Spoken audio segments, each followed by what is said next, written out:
You will live in a zoo, manufactured zoo of Machiavellian proportions and be cutting through the matrix in a blurb form, of course, on March the 9th, 2014. I've mentioned many times in the past about the art of conology. Conology really is a science, a tremendous science on how to manage masses of people, not just individuals, by a form of mental trickery and linguistic trickery, etc. Plus, the need of behaviorists and psychologists and anthropologists, even zoologists, all working together to find out what works with all animals or higher mammals, which will obviously work with humans too, and unfortunately they do.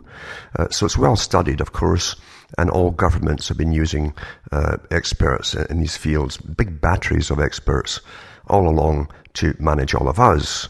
So do all the associate industries or institutions, as I like to call them, which are essential to governance, such as not just the banking system, but also the entertainment industry, the political industry. All these industries are institutions which we take for granted as being sort of independent and there to either benefit us or help us or even make us laugh.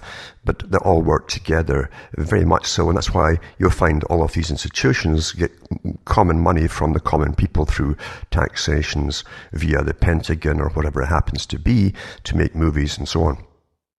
So the art is tremendous of managing millions and millions of people. And are the United Nations, of course, with all the treaties signed too, and all their batteries of think tanks and experts and behaviorists and psychologists and neurologists and neuroscientists, etc.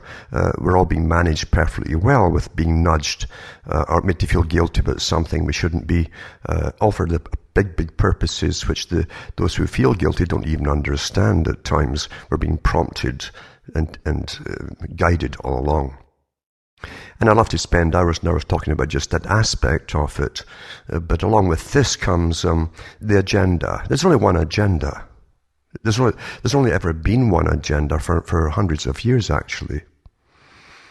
I've gone through the histories, for instance, of how the revolutions came along.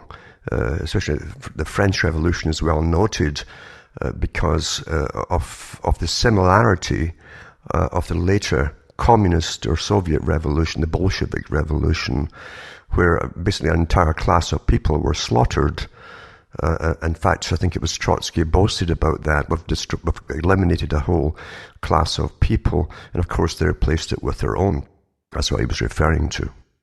So revolutions are very, very important, and we're conditioned to think of bloody slaughters as revolutions, but most revolutions, as I say, are bloodless. They're social revolutions, cultural revolutions, which are well planned by the same techniques, often by the same think tanks behind them, the same money powers behind them to change our behavior and modify us all along the same paths of thinking in a form of political correctness or whatever it happens to be at that time. And we're lied to all the time, naturally. We're lied to as children are lied to. In fact, it's the same technique. The noble lie is used, which means it's done for a good purpose. That's how the psychopaths can always rationalize whatever they do. It was for a good purpose.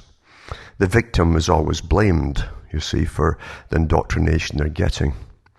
So that's where we are today. We're wild animals, supposedly. We're too stupid to think for ourselves, and therefore an elite have to do all the thinking for us because we can't be trusted to do the right thing. In fact, pretty well, Sunstein himself, one of the science czars in the US, said that in one of his own books, that the people can't be trusted to make the right decision. So he put out the book called Nudge. He's put out other ones too. Very, very shallow books because they don't want the public knowing the real in-depth science of mass management of your minds. The revolutions, of course, were to also alter the society of their day into a common guidance into a new system where they would again be conditioned partly through fear and terror, which is the reign of terror they always have. And with the bloodless revolutions, there's always the threat, eventually, of if you don't conform to political correctness of even imprisonment. First it's you can't say this or even ask a question, and then it comes down to mass condemnation as the public themselves are trained to turn against you in a Pavlovian style. It's very simple, a simple technique to do. I've gone through it all before in talks, and it's been well copied by many talk show hosts, which is good. It's got across the world, and how behaviorism is so well understood by those at the top, and conditioning processes as well. Because the two guys, in fact, I mentioned years ago, who the United Nations World Health Organization employed to start the anti-smoking campaign, said that they would create social disapproval, and they would start in the schools, and they'd also have mass advertising campaigns on television as well. Plus they would get their massive lobbying groups to lobby governments to sign treaties into law, so that every year they'd up the anti-smoking laws. You can't smoke here, you can't smoke there, etc., etc., etc., until you'll be in your own little pad, your own little room or house or whatever, and eventually you can't smoke there either. And if you smoke outside, they conditioned people years ago to start coughing when they saw you with a cigarette 50 yards away, basically. That's how they conditioned the children. Social disapproval, coupled with Pavlovian training, you see, works very, very well, and it has worked very well. So well, in fact, that the two guys who were employed to do that said a few years ago that they planned to be using this in other spheres of society for training the public and other ways of social approval, disapproval. So when you think your opinions are yours, or not yours at all, I've mentioned this many, many times, you go along with the herd, the common herd.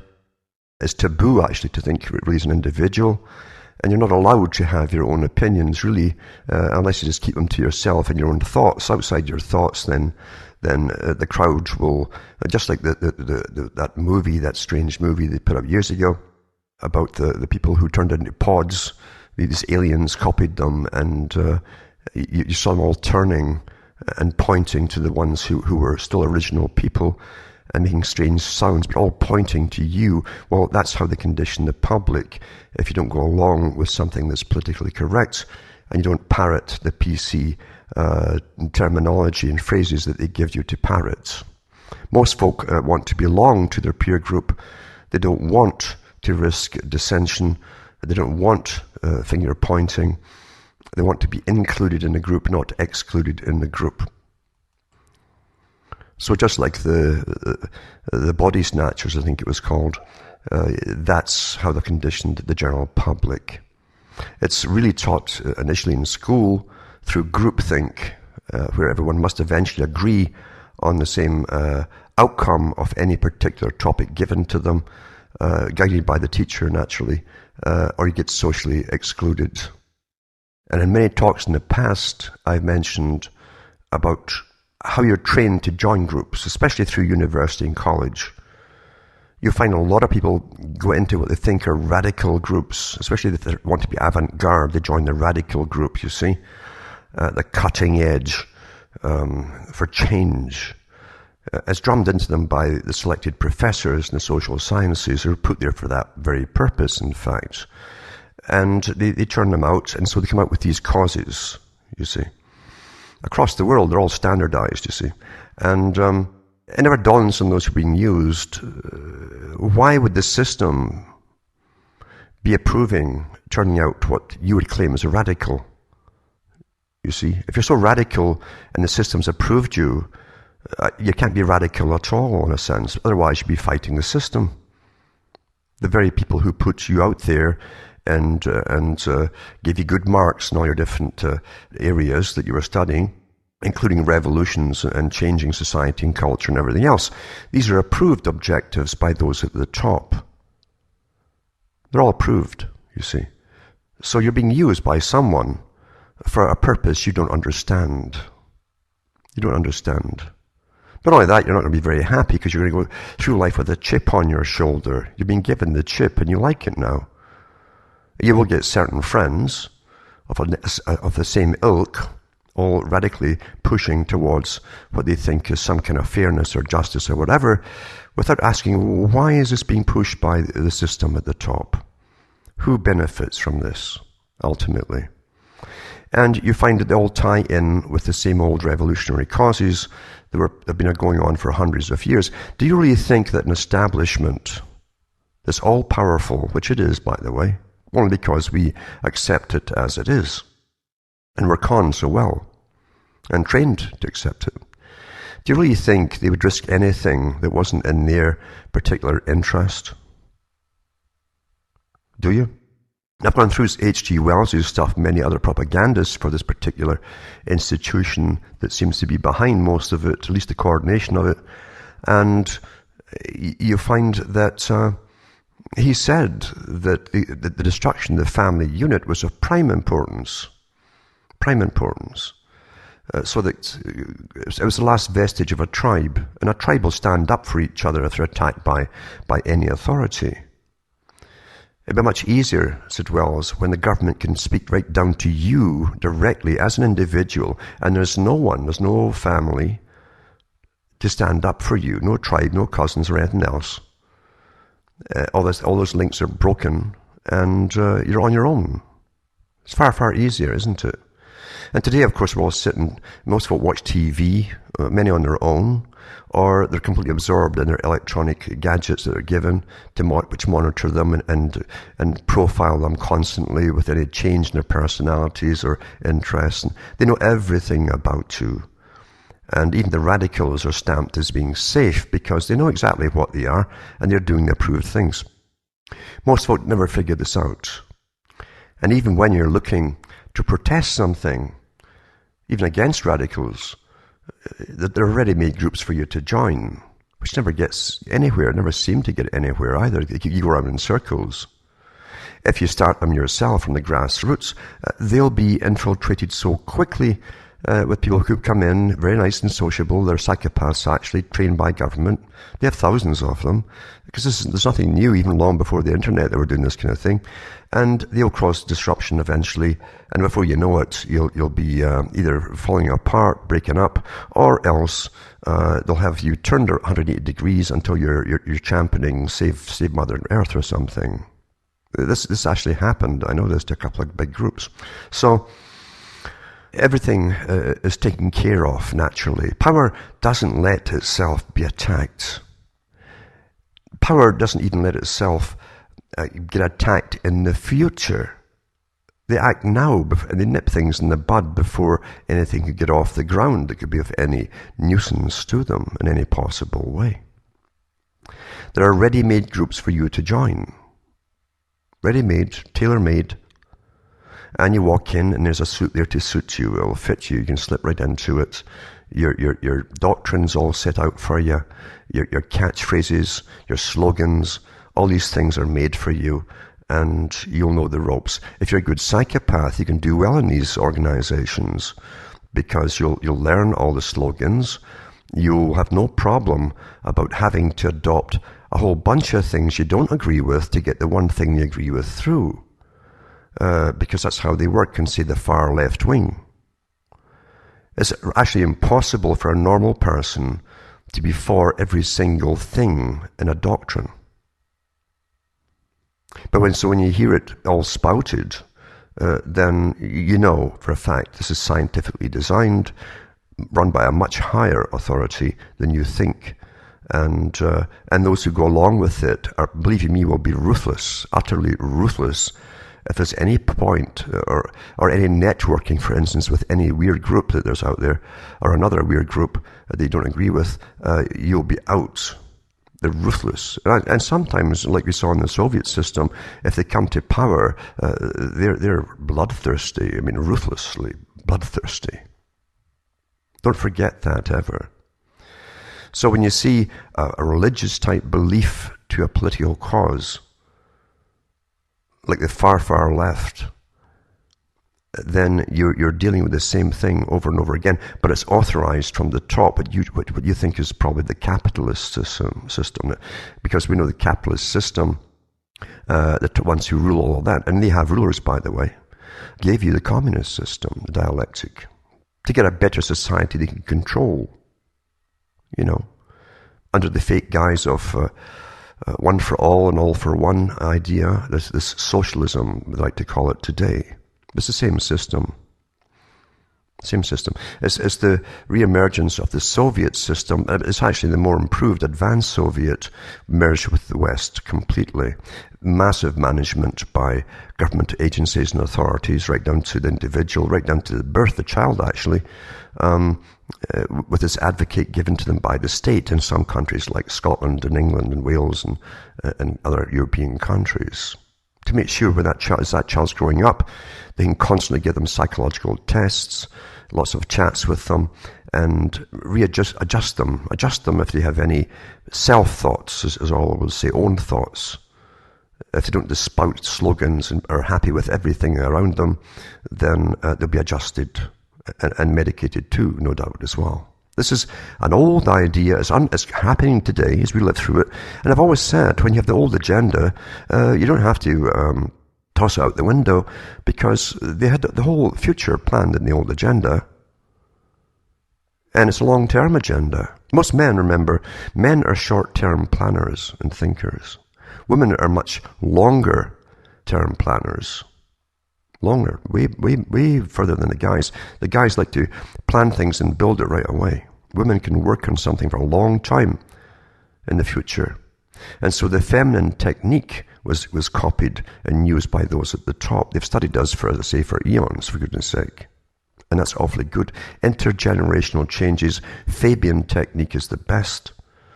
And by using wars and various crises, because we're ruled by crisis and worry, naturally. The threat of a war, real, cold, or terroristic, or economical crashes, whatever it happens to be, keeping a state of fear and terror gives a government more power, you see, through the appearance of all these crises, which mainly are bogus and fake.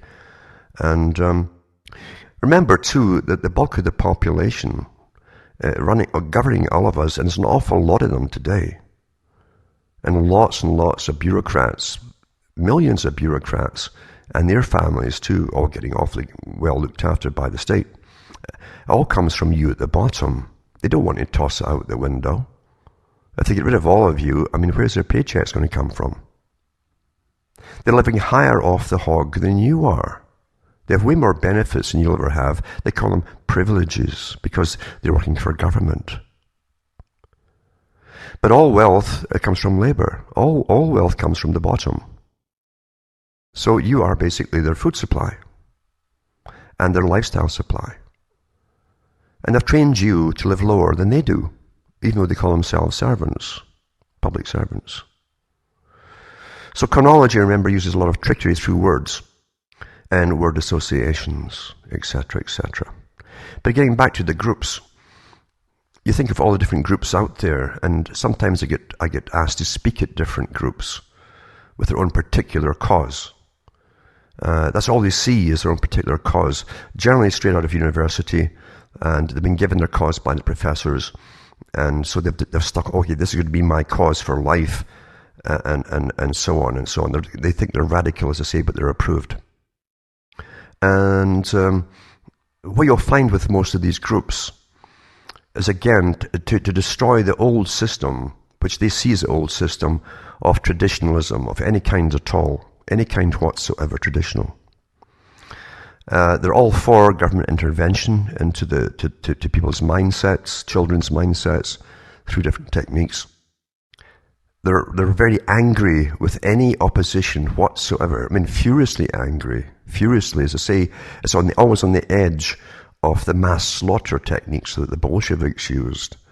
And never ever forget that. But it's approved by government. In fact, many of them get government grants to exist. Their meeting houses are often paid for. Their leaders are tax exempt, often foundations.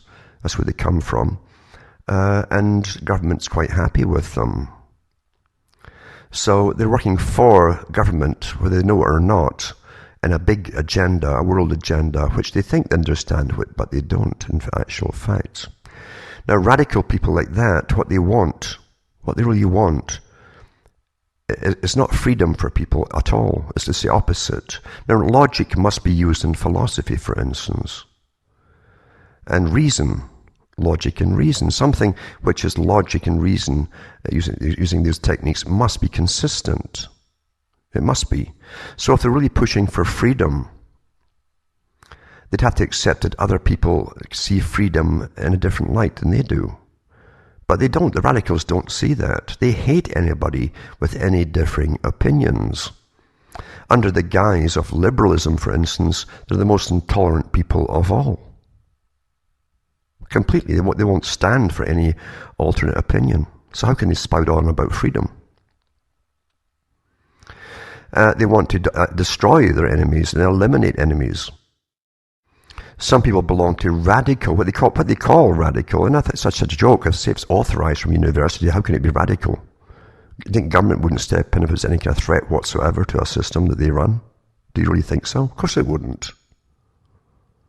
But it benefits somebody, and it's not the ones pushing it. But supposing you went into radical feminism, and you've been filled with hatred by giving partial stories, selective stories throughout your histories, etc. That's how it's done, not all-inclusive. And lots of these women think that every guy in the past went off to the pub every day and lived a life of luxury, dressed in lace and silk stockings and three-cornered hats. And nothing was further from the truth, because up until, really up until the 20th century, in lots of European countries, most folk were still regarded as serfs. And serfs really had no rights or property or anything else. And the guys died early because of the workload. And their diets were terrible for themselves and their families. They couldn't afford proper protein and so on. There was stunted growth.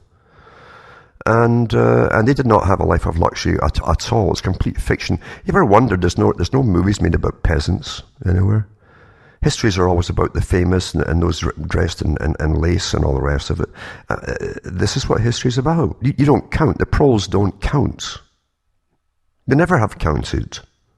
Even today, the proles don't count. You see, as Orwell said. But when you're teaching people to be radical, you give them a completely fake view of history, you see. And the radicals, what they really want is to impose their will and have their system imposed on everybody else. Without exception. Without exception. They're not for freedom at all. They can't coexist with any alternate way. Just their way. That's the truth of it, you see. So you're not using logic or reason here. If you were, just be radical and say, yeah, we can't exist with you here. Don't go off and using freedom and blah, blah, blah, blah, blah. Freedom for all. And don't go off into being offended. If you want to be offended about anything, well, I'll let all of your opponents, but you see as opponents, use the same techniques on you. And they can be offended at whatever you're doing. Quite simple. If you offer freedom and equality, they'll let it be across the whole board. But they won't, you see. They won't. I think Albert Pike mentioned that too, and Mazzini did as well, that they would eventually unleash the radicals and the atheists, the nihilists and the atheists, to accomplish the rest of the work, which really was to be fairly bloodless. I mean, again, through social changes, cultural changes, and so on. And that's where we are today, as they're all being used. They're all being used. And at the very, very top, of course, the same guys who run the international corporations aren't bothered by them at all. They actually donate money to a lot of these groups and environmentalists and all the rest of it, because they want laws passed which are never what you think they are. You aren't going to have the time to read through 10,000, 20,000 pages for a law, but their lawyers do it all. And they benefit from all the laws that get passed. They restrict everybody else from living and by their own means at all, right down to the common person, until eventually they can't even collect firewood anymore to heat themselves. They've got to be made totally dependent on a system for everything they need to live for. And the far lefties are all for that too, you see. It's wonderful how things really are. I mean, I think it's fascinating, really. So I tell people, never follow leaders, because the big boys will train them give them fantastic training, set them up to be your leaders before they make the move where that leader is even necessary to appear. Rather than let your own leaders pop out of nowhere from the grassroots that they can't control. That's standard technique. Standard, you see. But people never catch on. Selected political leaders are put out there, of course, to carefully use these ready-made groups authorized by the system for ends again, which for their own ends naturally, but also for the new systems, and the same system as the new system. The new system is the same boys running it as it always did. Big power elites, etc., mega corporations, the ultra rich, and you think they're going to really let you destroy their system? Of course they're not. But you're certainly getting used to destroy all the rest of the people who maybe are against lots of parts of the system. So you'll neutralize them. And you'll also divert them off having to oppose you as you try to destroy their way of life, or whatever it happens to be. Quite simple, isn't it? Very old technique, and it works every time, because people are emotive creatures as opposed to reasoning creatures, you see. That's why it's always emotive topics that they hit you with. Now, those who do the reasoning, such as say Charles Galton Darwin, very interesting group of people, the Darwins, because they're also intermarried with the Huxleys, if you go into their genealogies. And Sir Thomas Huxley was the champion of Darwinism when Darwin died. He was the best pal of Darwin. He was called Darwin's bulldog. And so that intergenerationally, these families, they classify themselves as a scientific elite working with the super rich elite. They constantly, down through the generations, work on the same topics, same agendas, etc. It's very interesting too, when you go into the history of the Darwins, and you find that from Charles onward, they were completely intermarried for generations with one family. They were already selectively breeding with the Wedgwood family. And the Wedgwood family also includes the Tony Wedgwood Benn, politician in Britain. I think his daughter's taken over from him. And they're pushing the same agendas, so it appears to be the far left causes, you see. But it's not really far, it's complete socialistic control of every individual in society. That's what it really is. And it appears to be the same as communism. That's why Quigley, Professor Quigley, who was all for this, who worked for the Council on Foreign Relations, also called the Royal Institute for International Affairs in Britain, he said that he worked for them, he was a historian for them, and they're often mistaken for the communism because their goals are really the same. Well, they're the same, they are the same, folks. You see, the capitalists, using also the scientific elite, work towards the same agenda as what you would think is communism, for total social control through multi-layers of government, and condition children from school, from birthright on through school, etc. Conditioning. It makes it easier for the top capitalists to run the world when you're all under total control, when you're all predictable. Now, talking about Charles Galton Darwin, who was a physicist of the family, he worked on the Manhattan Project, but he was also an incredible eugenicist who was still pushing eugenics and eugenic control of the population after World War II, when the eugenicists retreated for a while because of the racial purity laws of Germany, Nazi Germany, and what happened in Germany. I don't want to mention, of course, what happened in the Soviet Union, who were doing this kind of thing long before them. But anyway, because the Soviet system is protected by the darlings of the left.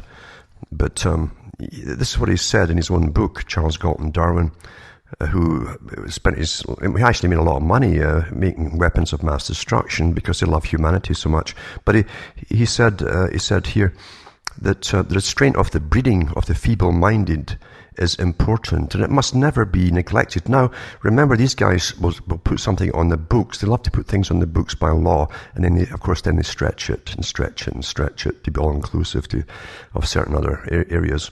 It says, it must never be neglected, but cannot be regarded as a really effective way of improving the human race. If by analogy one wished to improve the breed of racehorses, one might accomplish a little by always slaughtering the horse that finished last in every race, but it would be a much slower process than the actual one of sending the winner to the stud farm. This guy also wanted to make it a law, if they could make it a law, like a wish list, so that the women could only breed with those who are already stinking rich, wealthy, and aristocrats, you see.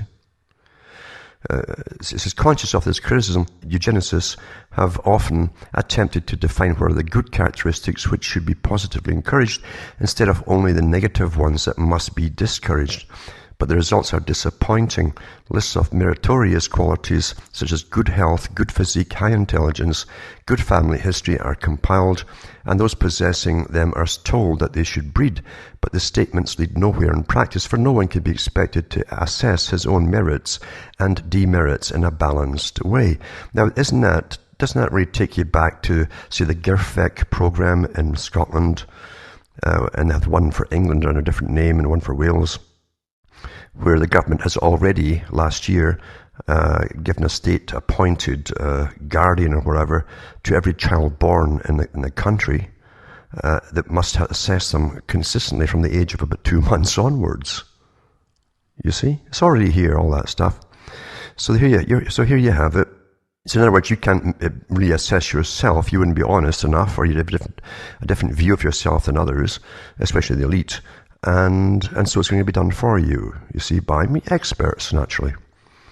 So it says here, how, for example, is a man to weigh his own good health or good ability against a hereditary made dubious, say, by an uncle who was insane, or against how he is to strike a balance between considerable artistic gifts, as he thinks, together with a good family record, but quite bad health?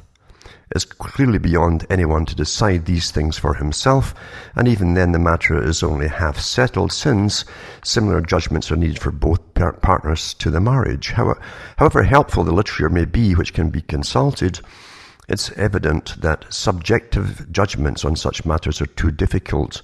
With the best will in the world, they would very often be made wrongly, because, however sincerely he tries, no man can be a good judge in his own case. You should really clarify that, because, Charles Galton Darwin believed he was a very suitable candidate to continue down through the ages with lots of offspring, etc., etc. The only imaginable way of overcoming difficulties would be to set up a class of consultants who would prescribe what marriages were eugenically admissible and how large the consequent families should be.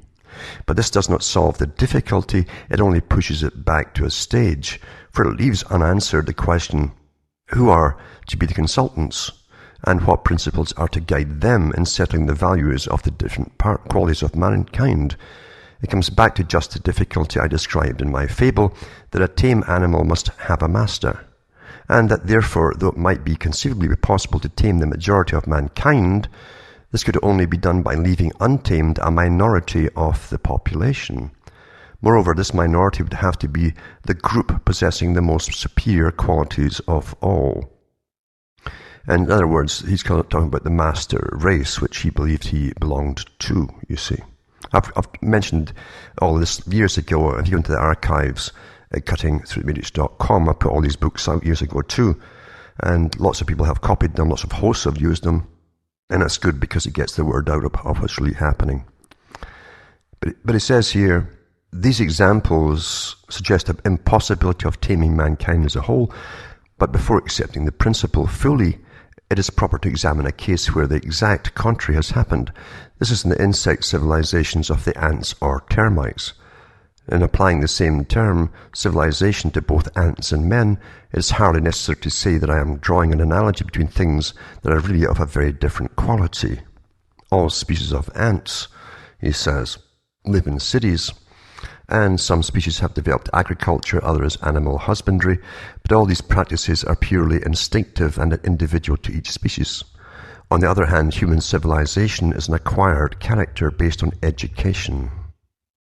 And so, he's going to say here, and so it's not inherent in man's nature. In other words, this thing called civilization is based on education. Remember, education means indoctrination. So your indoctrination gives you what they call civilization. It's not a natural thing. It's an admission it's not a natural thing. So the elite know this is not a natural thing, this civilization. Now is this thing, obviously, they call progress. What is progress? progress is the continuing agenda, the planned agenda of their system, this thing called civilization.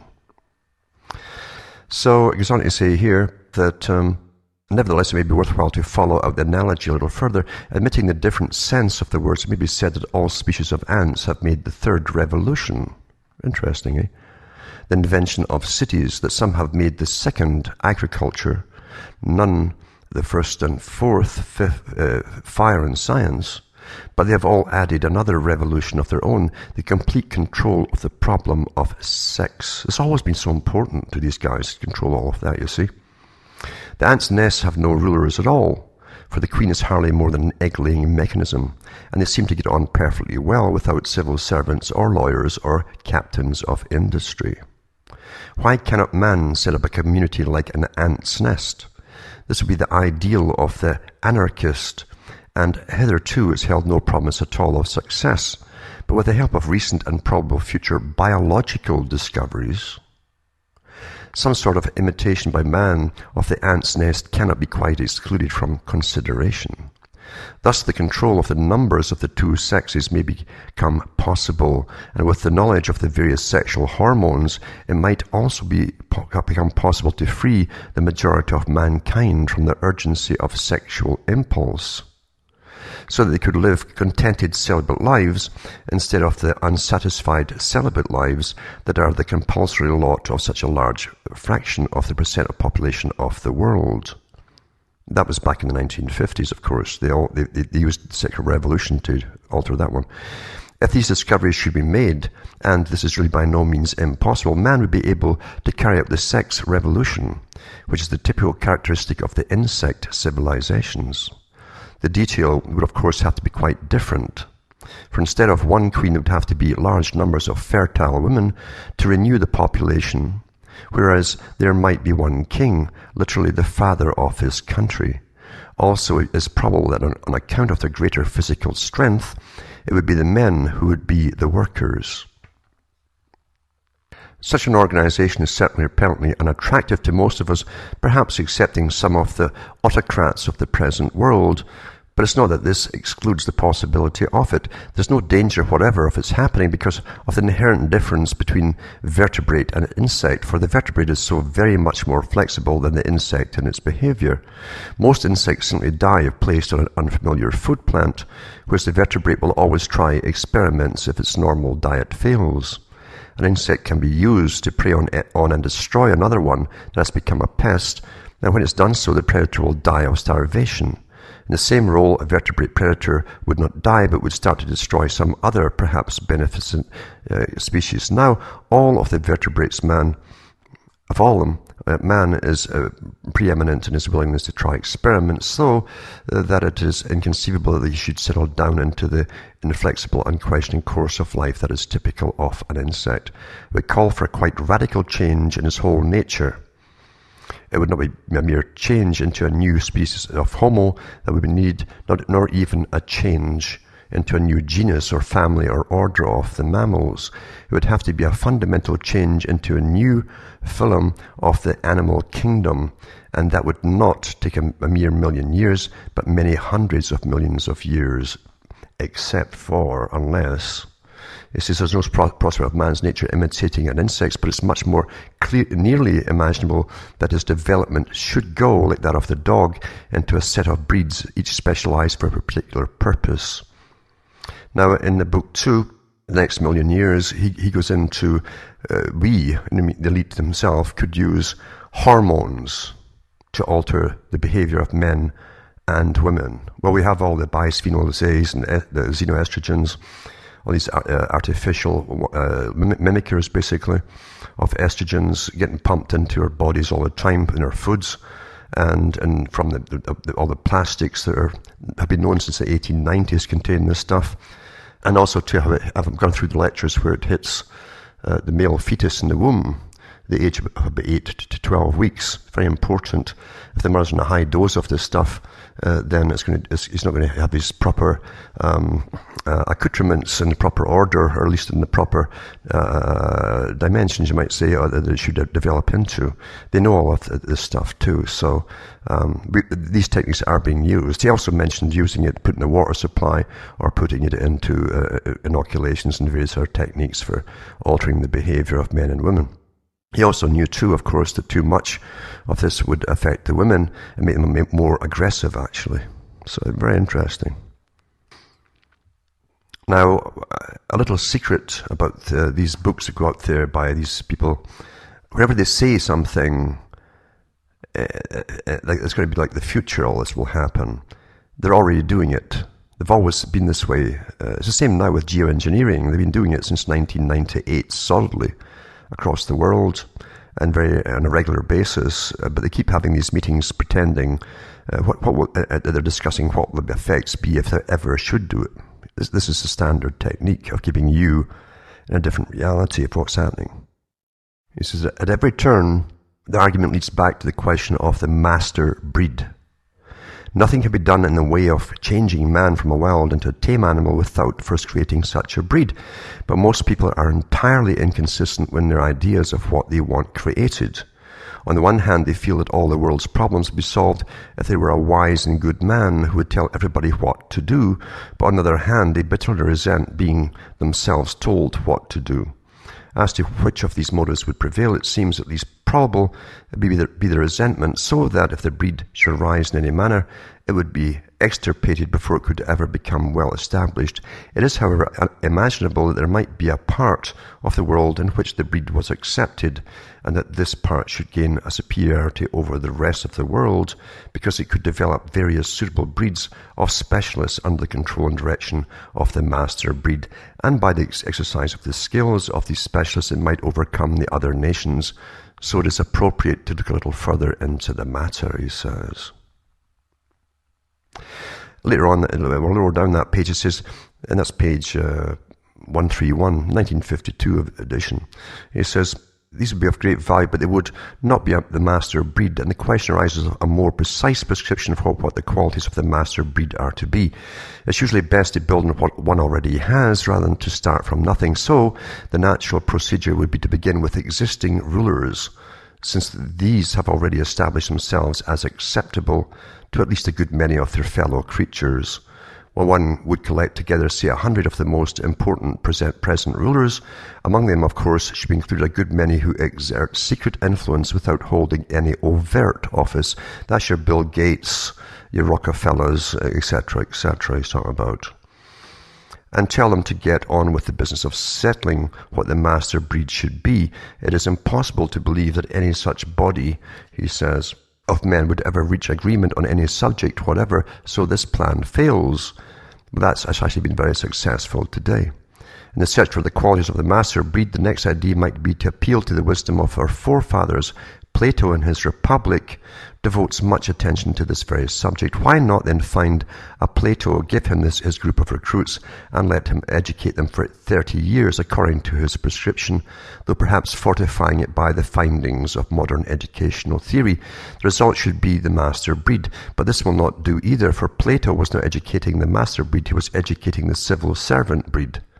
It is not about these that there is any difficulties. It is the finding of someone to fill the role of Plato himself. It all comes back to the point of what we do not know, in the remotest degree what we want, for I do not count as an answer to the one that would usually be proposed, which would be that the type required should be a good and wise, while at the same time showing a special favour for the particular enthusiasms of the proposer.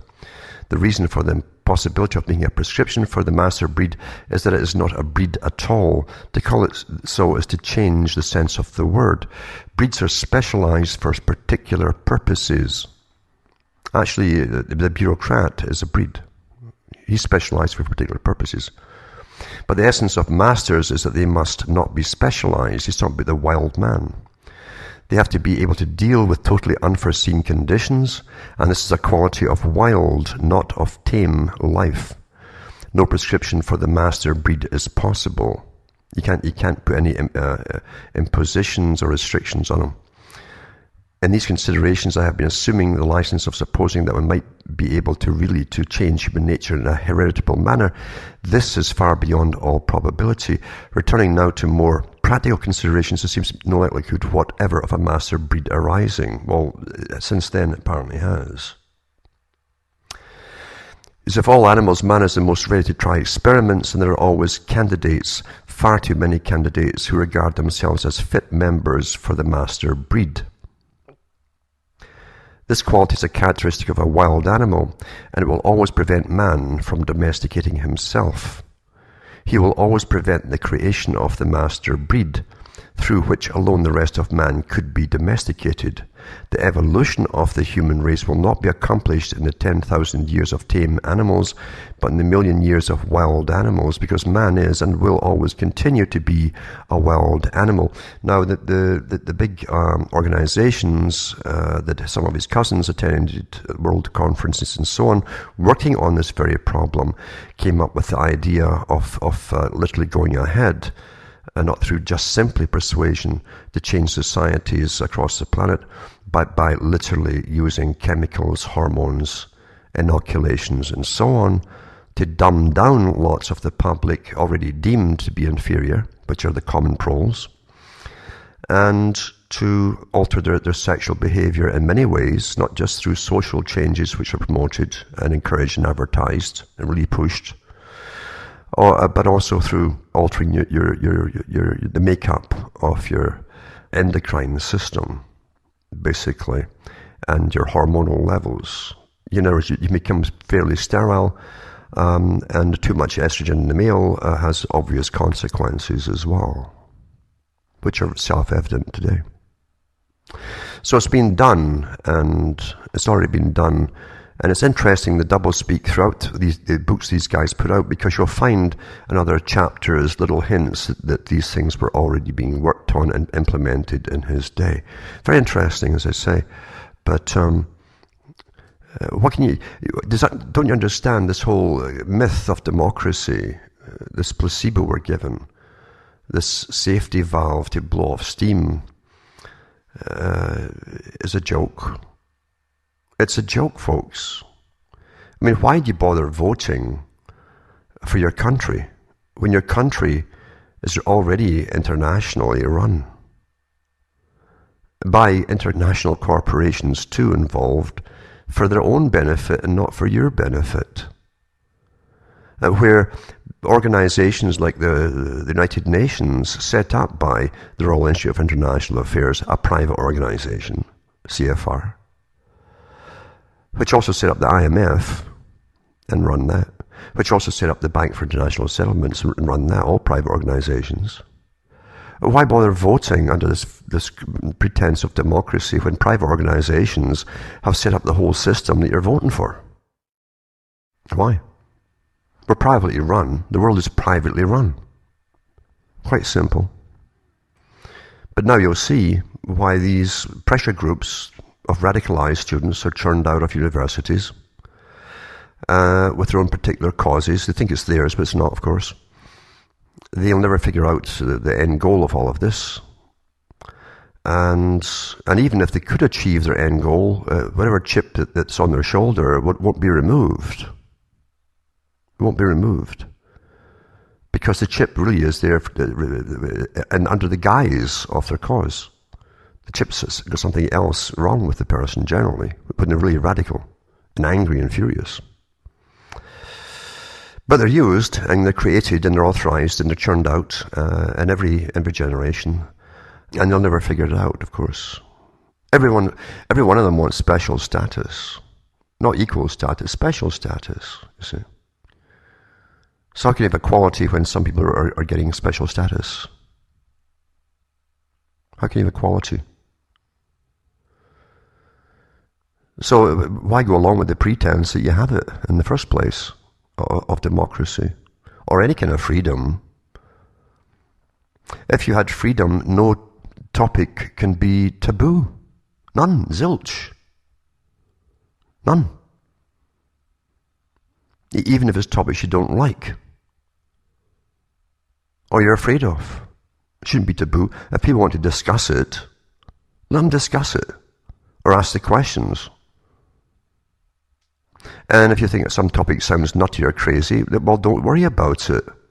There should be other people too who will say, well, it's nutty or crazy. Just don't make laws to impose it on everybody else. That's all.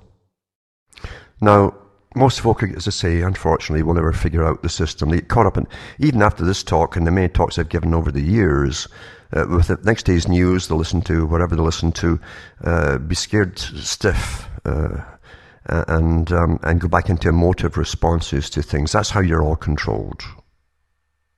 Through fear and emotion. And a lot of people use the fear, and at the end of an hour's talk, they'll sell you something for 5 minutes, which is the antidote to the fear. It's always awfully expensive, mind you.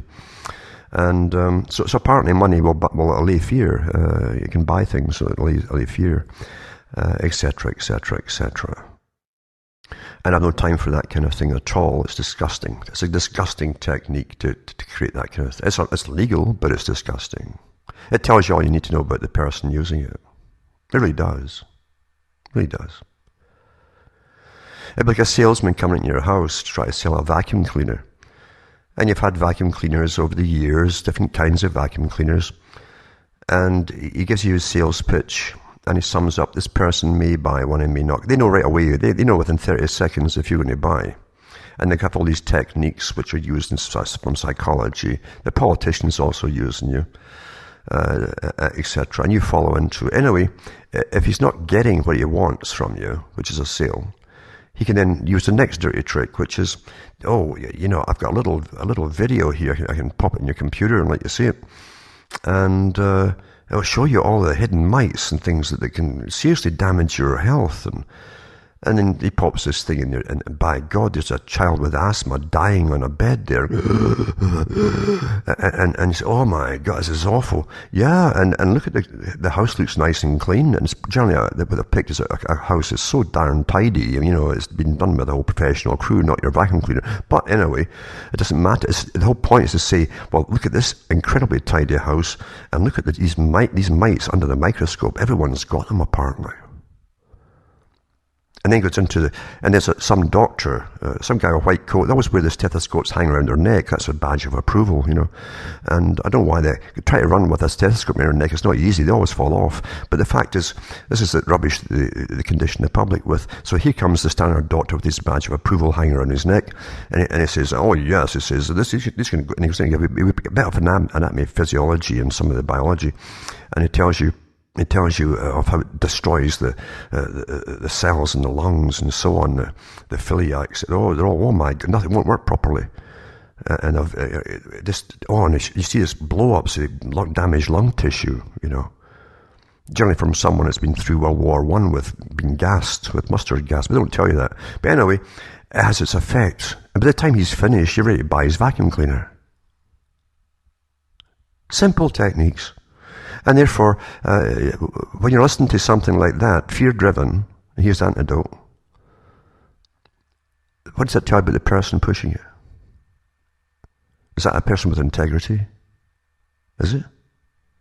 That's up to you to decide. Now, some folk get addicted to fear. I've known people who bought underground shelters in the past when that was getting pushed back in the 90s. Because they thought it was going to be a nuclear war. And they thought that if it was going to be a nuclear war, then that's also when all the plague movies came out, like Virus and blah, blah, blah, and terrifying folk, you see. And the masters who utilize fear get in the act, and they're selling these things like mini submarines that they bury under the garden with a big backhoe and cost you a fortune and all the rest of it. One guy I know even uses it now as a root cellar because, of course, he's never had to use it. So this is how it goes. Think before you get panicked. Don't get panicked. If someone's trying to panic you, there's always an ulterior motive. Government runs the same way. It's always, as I say, war, a real war, which they create, or the threat of a war, or a Cold War, which is fantastic, because the R&D money and the taxation goes up, and you don't complain because they're protecting you from a potential war.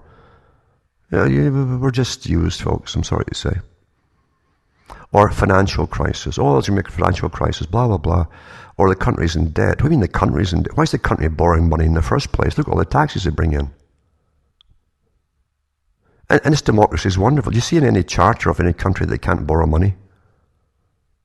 Of course it's not there. Who runs them? The banks do. The ones who lend to them, the big international bankers. But people keep voting for the same system that's never worked. And every time, twice a century at least, at the two big crashes where they plunder you, the banks never lose a damn thing. They gain a lot because we always bail them out. And you keep voting for the same system. I'm just tossing ideas out there. I'm not advocating something else. I'm just telling you how it is. It's Conology. It's just Conology. But I'm trying to get you to think for yourselves at least and question things. Well, that's a start. It's a start, folks. But you're run by sciences which most folk haven't got a clue exist. Haven't got a clue. A simple part of Conology, as I say, is the weather. Never mind the fact that they're spraying you, they're manipulating the weather, have been for years, and using HARP along with it too, apart from the spray. And going back, I've gone through all the talks that Mr. Taylor did back in the 1950s, talking about spraying the skies with metallic particles and then hitting it with magnetic frequency waves and pulse waves, altering weather. Old techniques, so nothing's new. And it's been done. But I've been keeping my own records of these cold temperatures here, and it's March, and last Wednesday night into Thursday morning, it was back down to almost 40 below again at night. That's that. When it gets 40 below, it's almost the same at both Celsius and Fahrenheit. It was 25 or 30 below last night. But you look into the government stations, they've only got down about 2 to 6 below. They never change it all night long nor the next day. Why is that? It's because, you see, very few folk, I'm one of the oddballs that still has outside thermometers. I like to check things myself. Most folk don't have them. Brzezinski said in the 70s in his book Between Two Ages, most folk eventually will be unable to think for themselves. They expect the media to do their reasoning for them. And so you tune into the news channel, whatever, and they tell you something, and it must be true. Why would they be lying to you? It's so simple. It's so simple. It doesn't fit in with global warming, you see. And you've got all these new carbon taxes flooding in like crazy. Doesn't fit in. We're conned on every level out there. The TV is just a con box. And an indoctrination box, because there's not a darn thing out there, from a comedy to a drama to a movie, that doesn't have a convey with it. It's the conveying mechanism to download you with something, either hypersexualize you, or to update you with your PC stuff, or to instill guilt into you for things you've never done, to give special status to different kinds of people, and so on and so on and so on. That's how it's done, folks. It's the delivery system. It's weaponized. It's the delivery system. The story in any movie or drama or thriller is the delivery system, the hook to make you follow it through all the sex and all the rest of it, and sex and violence, blah, blah, blah, blah. It's a delivery system, especially teenage horror movies, tits and bum movies, I call them. The little bit of story is simply to keep you watching it and saying, okay, I should really turn it off, but I want to find out how it ends, the story, the thriller part of it. And you watch all the rest of it on the way, and you're contaminated. It's very simple. Old techniques, eh? Nothing new under the sun. Well, from Hamish and myself from Ontario, Canada, it's good night, and may your God or your gods go with you.